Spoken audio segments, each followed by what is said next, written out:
Did you learn anything from that? From singing 7 notes? So I totally agree with Jay here.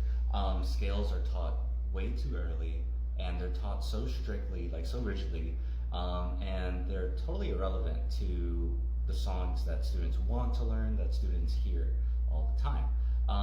Part of the issue is that scales aren't taught in a creative sense. You're taught, and in piano classical traditions, you're taught to play a parallel scale, which is like this, goes up, both hands in the same direction. First of all, it's so difficult because we're coordinating with different fingers, where the hands are changing like the thumb positions at different times. So difficult, not really rewarding, and it's not really relevant. So I think that's a huge issue.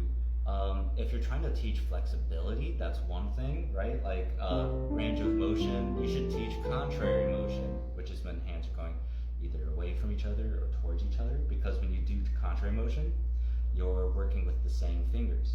So if that's your goal, if your goal is to get more range of motion, more coordination between the fingers and the hands, teach contrary motion first.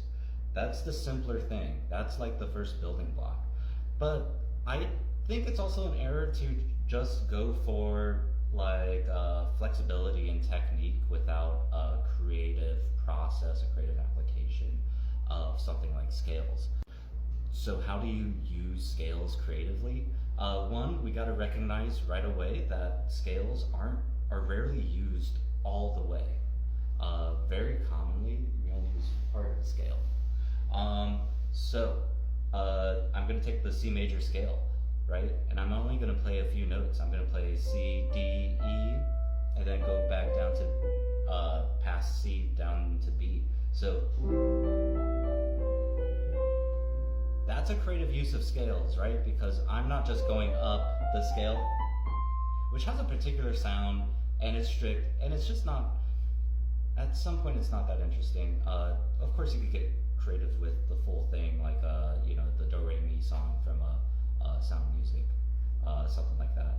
Patrick Wolf, Magic Position, has a scale going all the way up, and there's a couple of other examples. Lita Ford, Kiss Me Deadly, uses a C major scale, literally going down. But otherwise, it's very rare to do that. So only use part of the scale, the first 3 notes, the first 5 notes, right? And sticking C major. And if you keep the same melody, by the way, just change the chords. Now, I'm not getting into the chords, right? All I'm trying to get at here is the use of scales, right? The creative application of scales, which is not parallel motion, which is so rarely used. By the time you use stuff like that, you're playing like Franz Liszt, right? Like I'm thinking like the Mazeppa. Of course, it doesn't take that long to get to parallel motion scales, but like, how's that relevant to a beginning student? No, the student should be creatively applying scales. Oh, Joy to the World is another example of a full scale. But anyway,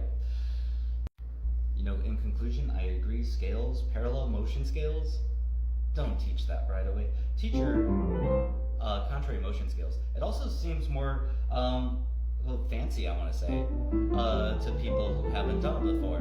Whenever I have new students and I show them contrary motion scales, they're like, what? And they get a little nervous at first, like, oh, I can't do that. But then they realize, oh, this is actually a lot easier. Why wasn't I taught this first?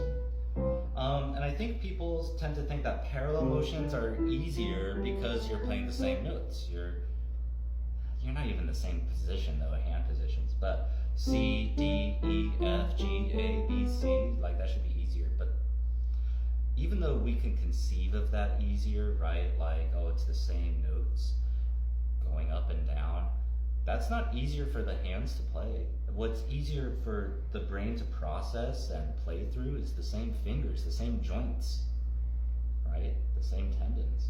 So it's easier to use both thumbs, both pointers, both middles, both rings, both pinkies, and go in that way. The brain at some point does not care at all what the note names are. And when I'm playing, I like to use contrary motion scales to prove that you don't need to know note names to read or to play through a piece, because that gets in the way, honestly. For example, I'm not thinking I'm going to play C C, B D, A E, G F, F G. That gets way too confusing. It gets way too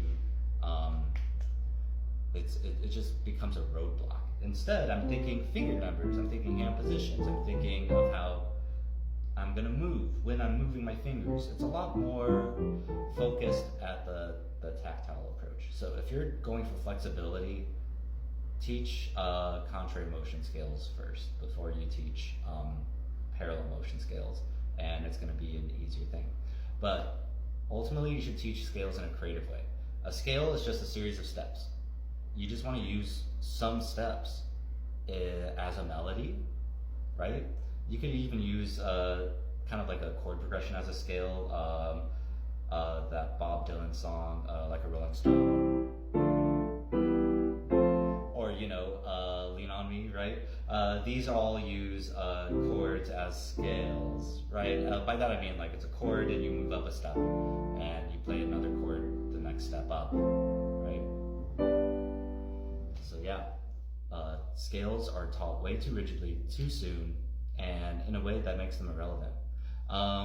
Speaking of relevance, another song that uses scales, but still not fully, is Levitating by Dua Lipa. If I repeat the notes. And then, right? That's not even a full scale, and we even have a skip at the when we go up towards the song. So if you're going to teach scales, pull in references that students are going to know and appreciate. So I want to thank Jay for making that original video, and you should check it out too. All right, thanks.